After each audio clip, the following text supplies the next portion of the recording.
بخلود الحياة نيل السلام والسعادة التي وعد بها رب العالمين القادر الذي لا نظير ولا شريك له، وسيكونون من المحرومين من رحمة الله تعالى في الآخرة.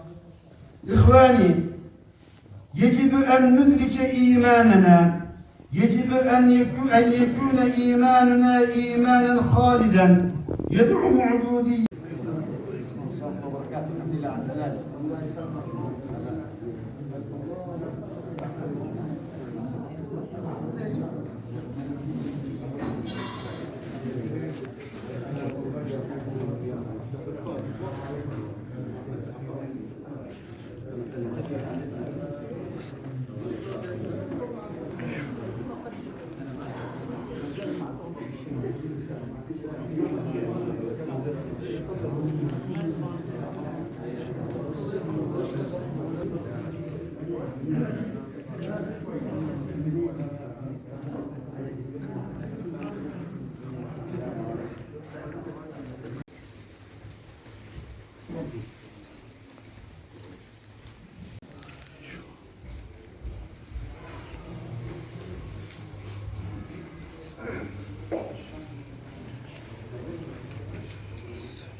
يا عنكم يا نيرد ولا الواحد